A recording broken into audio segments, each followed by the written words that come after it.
miembro del Sistema Nacional de Investigadores Nivel 3, integrante del Grupo Nacional Mexicano de la Corte Permanente de Arbitraje de La Haya. Forma parte del claustro de doctores de la Facultad de Derecho de la Universidad Nacional Autónoma de México y es profesor de teoría política en la misma.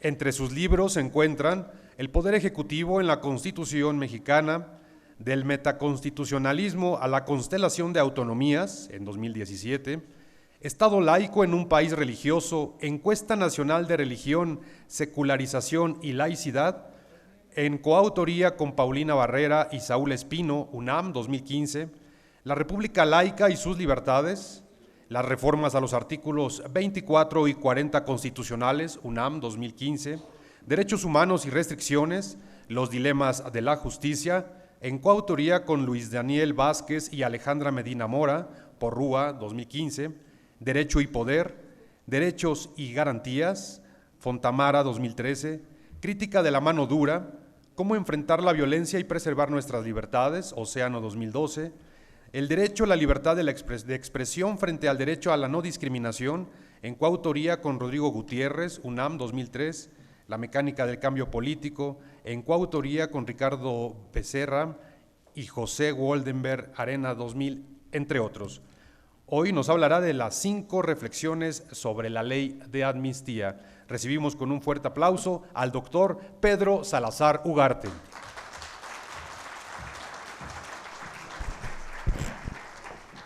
Muy buenas tardes, tengan todas y todos ustedes. Muchas gracias por la invitación.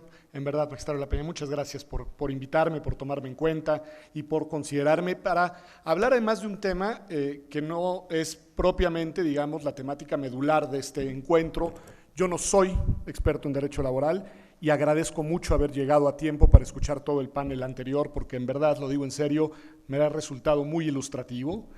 Sé que hablo además ante un auditorio de expertas y expertos en materia jurídica y lo que haré será simplemente hacer una serie de reflexiones a propósito de un tema que, si bien es actual en el sentido de que está en la mesa de la discusión pública en estos días, porque el presidente de la República acaba de presentar la iniciativa de ley de amnistía, en realidad es un tema que ya estaba en el debate público desde hace meses y que creo que merece la pena ser reflexionado con una perspectiva un poco más amplia. Soy constitucionalista, tampoco soy experto en materia penal, pero incursionaré en algunas reflexiones en ese ámbito que creo que nos ayudan a encuadrar esta reflexión.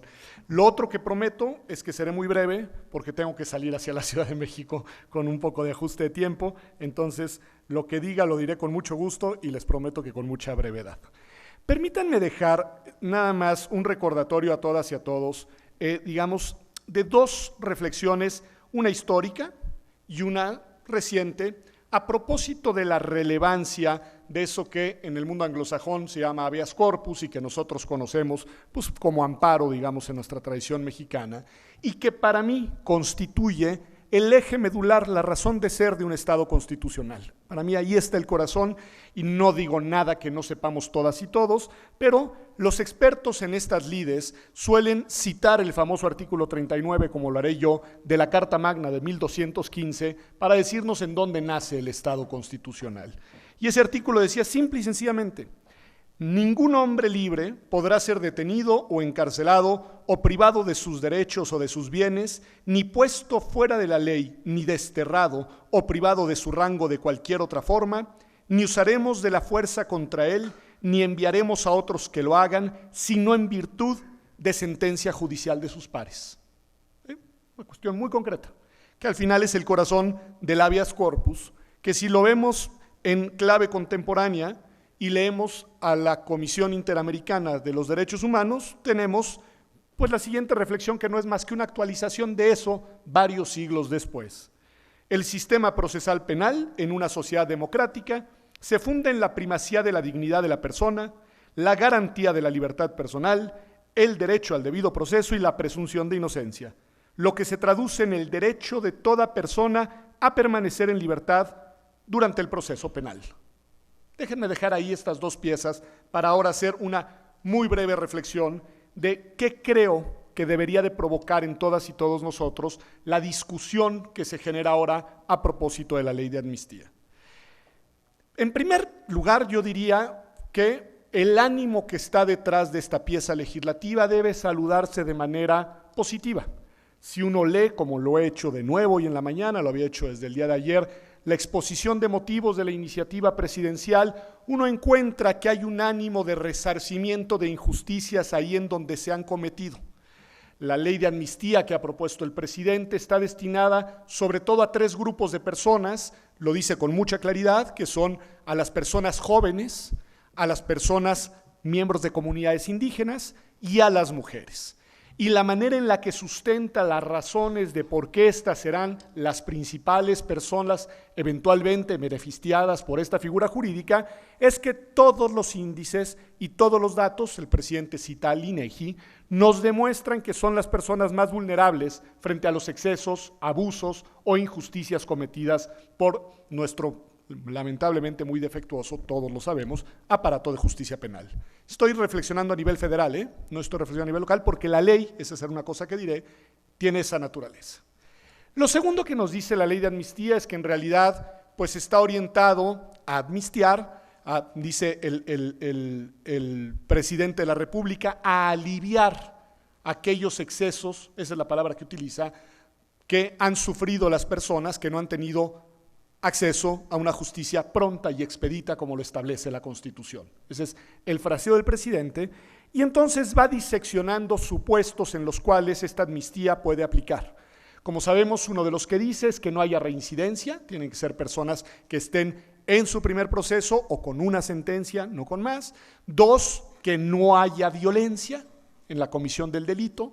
3, algo que va a ser muy importante para lo que voy a decir en unos minutos, que no se encuentre dentro de los supuestos del artículo 19 constitucional, a lo que regresaré en unos minutos. 4, que no se hayan utilizado armas de fuego en la comisión de eventuales delitos.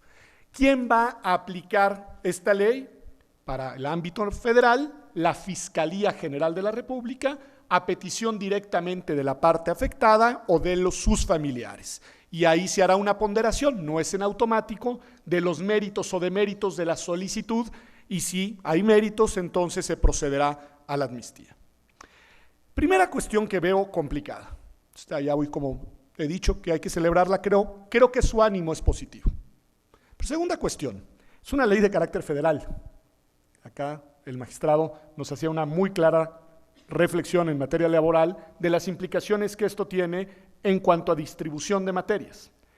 En realidad, el mismo presidente de la República en su iniciativa advierte, por ejemplo, un dato, que si miramos el número de registros de delitos de narcomenudeo en el ámbito del fuero común, en las entidades federativas, tenemos un registro aproximado, él da una cifra para el mes en el que presenta su iniciativa, este mes de septiembre, de 98,000 y tantos delitos.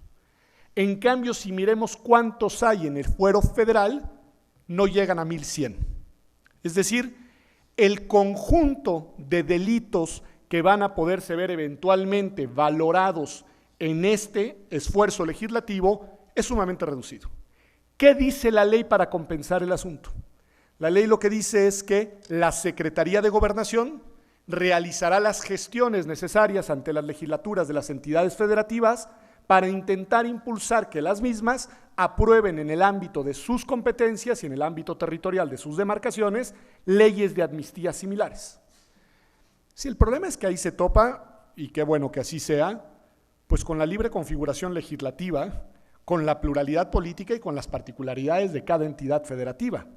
Es decir, que desde el Ejecutivo Federal se quiera impulsar una reforma o la creación de leyes en esta dirección, es loable, es saludable, pero no es garantía de nada. Y qué bueno que no lo sea en aras de una salvaguarda real de nuestro pacto federal. Deben ser las entidades federativas, deben ser las legislaturas locales las que determinen si sí y si no, y en su caso en qué términos se lleva a cabo la aprobación de una ley equivalente que desdoble en el ámbito de lo local lo que el presidente ha propuesto para el ámbito de lo federal. Y creo que es un dato no menor. Siguiente cuestión, crítica, a mi juicio muy crítica. Tengo una posición clara frente al tema y la voy a argumentar. Se establece que uno de los supuestos en los que se puede otorgar la amnistía es a las mujeres que interrumpen un embarazo, el aborto. Yo, que soy un convencido de las buenas razones que el movimiento feminista lleva esgrimiendo en este país desde hace décadas a favor de la despenalización del aborto, no puedo estar a favor de esta lógica de amnistiar a las mujeres. ¿Por qué? Porque lo que supone es que las mantiene bajo la lógica de la criminalización. Lo que supone es que van a obtener el perdón, es la palabra que utiliza la iniciativa, el perdón del Estado, lo cual me parece profundamente patriarcal, profundamente misógino y absolutamente contradictorio con la reivindicación legítima de las mujeres de este país de revisar los tipos penales de aborto y no de amnistiar a las mujeres que se ven en una situación, por un motivo o por el otro, de interrupción de un embarazo. Creo que el foco está mal puesto y creo que cuando desde el gobierno se ha argumentado que esa es la solución al problema, en realidad es simplemente una postura retórica. Y no solo por lo que acabo de decir, sino también por lo que dije antes, porque el delito de aborto, ¿en dónde se encuentra? Tipificado, sí, hay un tipo penal federal, pero yo no conozco un caso de alguien que en el ámbito federal esté siendo procesada por interrupción de un embarazo. Y sí los hay en el ámbito de muchas entidades federativas. Sé que es un tema polémico, sé que es un tema para discutir, sé que es un tema sobre el que hay posiciones legítimas, ideológicas, legítimas incluso religiosas, legítimas políticas, pero si lo que se quiere es, como se declara, hacer un reconocimiento de que las mujeres que interrumpen un embarazo no deben ser encarceladas, esta no es la ruta. Esta no es la ruta. La ruta tiene que ser la de la acción política para, desde los congresos estatales y el Congreso Federal, despenalizar, realmente destipificar la conducta de la interrupción de un embarazo. Cuarto comentario. Esta ley en realidad es celebrado su sentido, pero viene a abonar en una profunda contradicción que aqueja a nuestro sistema constitucional y a nuestro ordenamiento jurídico nacional y que quiero traerla haciendo eco de las dos referencias con las que abrí esta breve ponencia, a la Carta Magna de 1215 y a la postura frente a la prisión preventiva de la Comisión Interamericana de los Derechos Humanos. Todas y todos saben, decía el magistrado, decía, la reforma laboral es más importante que la penal. Está bien, pero sabemos que fue muy importante la reforma penal de 2008, que está cumpliendo ya más de una década. Sabemos que es una reforma en cuya implementación ha habido, además de que un desarrollo a manchas de leopardo, en algunos lugares mejor que en otros, fuertes rezagos y fuertes problemas. Pero lo que no podemos negar es que el sentido de un alma de aquella reforma era un sentido que estaba basado, inspirado en el principio de presunción de inocencia, que lo que buscaba era, ahí en donde fuera posible, encontrar medidas alternativas de solución a las controversias y a los conflictos de naturaleza penal, que ha sido un esfuerzo que se ha reproducido en otras materias de nuestro ámbito jurídico. Nada más que, como la calificó don Sergio García Ramírez, esa reforma nace, y don Sergio dice, como el bebé de Rosemary, y hace referencia a la película aquella de Roman Polanski. Porque lo que dice, al mismo tiempo que nace esto que acabo de decir, el alma garantista, en sentido técnico de la reforma, se introduce en la Constitución un alma profundamente autoritaria. Y en el mismo decreto de reforma se aprueba el régimen de delincuencia organizada y se constitucionaliza el arraigo que había sido declarado inconstitucional por la Suprema Corte cuando se encontraba en el ámbito de legislación secundaria. Es decir, desde 2008, ya ahora una década, tenemos una profunda contradicción al interior de nuestro sistema constitucional en torno a la manera en la que queremos ir enfrentando la política criminal del país. Y no es un tema de poca monta,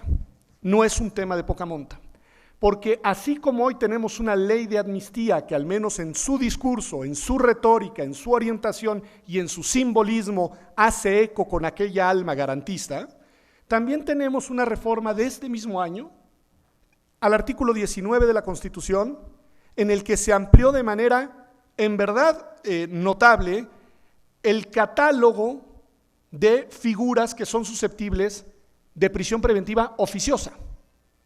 Dice la reforma constitucional ya aprobada, la Constitución en su artículo 19, que el juez decretará oficiosamente la prisión preventiva en los siguientes supuestos que se incluyen, entre otros, algunos que tiene sentido, pero se incluyen figuras como robo de casa-habitación, robo a transportes, delitos en materia de hidrocarburos de una manera totalmente genérica, uso de programas sociales para fines electorales, dice corrupción en modo de enriquecimiento indebido y uso indebido de funciones. Y luego dice, y aquellas otras que la ley delega, la ley secundaria, establezca como delitos graves que pongan en riesgo a la nación. He consultado penalistas y jueces y ministros de la Suprema Corte, porque pues no es mi tema. Y mi pregunta ha sido muy sencilla y la respuesta muy concreta. Que la Constitución establezca que se tiene que ordenar la prisión preventiva oficiosamente, ¿le da margen al juzgador para determinar si procede o no? La respuesta es ninguna. Es decir, oficiosamente es oficiosamente. Y al haberlo elevado a la Constitución, nos han dejado a todas y a todos en estado de indefensión. Porque no hay recurso jurídico al que podamos recurrir para buscar el amparo de la justicia en uno de esos supuestos. Y eso sí es regresarnos a antes de 1215. Porque lo que no puede existir es una figura constitucionalizada en la que se establezcan tipos abiertos y ambiguos sin ninguna taxatividad de carácter penal, pero constitucionalizados, por los cuales se establezca una figura de prisión preventiva de manera oficiosa. Ese tema yo creo que es uno de los temas más importantes que ha llegado a nuestra Constitución y que menos debate ha suscitado en la opinión pública, y es de estos meses. Yo lo que quiero subrayar es la profunda contradicción en el sentido de esa decisión constitucionalizada y ahora este tipo de figuras como la ley de amnistía. Y hay otra más junto con la de prisión preventiva oficiosa que todas y todos es así, sonó más en prensa y yo no la había leído con atención hasta estos días, con verdadera atención, que es la ley de extinción de dominio. El día de anteayer, no sé si leyeron las 8 columnas del periódico Excelsior, decía, se presenta iniciativa para imponer pena de 20 años de cárcel a quien robe electricidad. Y cuando uno ve la nota dice 20 años de cárcel, prisión preventiva y extinción de dominio. Yo lo que me pregunto es si ese es el modelo de justicia penal que queremos para este país. Y me pregunto si ese tipo de figuras son compatibles con un Estado constitucional de derecho. Y me pregunto si esa es la lógica que hace eco de la apuesta de 2008 en materia de reforma al sistema penal acusatorio. Me parece que es radicalmente lo contrario. Algunos lo han llamado, ustedes saben, demagogia penal, populismo penal, no importa. Lo que importa es que son figuras jurídicas que de introducirse en la Constitución y en las leyes nos ponen en una situación de vulnerabilidad real frente al acto más lesivo que puede cometer un Estado en contra de una persona, que es la privación de su libertad personal. Creo que son temas sobre los cuales merece la pena abrir una reflexión a propósito y sobre texto de esta ley de amnistía, que al colocarse como iniciativa sobre la mesa de los legisladores, desde mi punto de vista, nos debe de invitar a hacer una reflexión profunda sobre cuál es la identidad, la lógica, el ánimo de nuestras instituciones jurídicas en materia de justicia penal en este país. Creo que el presidente de la República apuesta retóricamente en esta ley de amnistía hacia una dirección que es profundamente contradictoria con otras decisiones que el mismo presidente de la República ha impulsado y ha celebrado. En un foro de abogadas y abogados, me parecía que es un llamado de atención de enorme actualidad que merece la pena que reflexionemos con mucha seriedad, porque de lo que aquí se decida se va a prefigurar mucho el modelo de Estado constitucional que tendremos en este país en los próximos años. Así que prometí brevedad, cumplí con la brevedad a la 1:30 que me tengo que retirar. Les agradezco muchísimo su atención y me disculpo por haber sido tan telegráfico en mi exposición. Enseñanza de mi escuela judicial, Poder Judicial Mexiquense y su escuela judicial. Orgulloso fruto soy de su simiente y del conclave y estirpe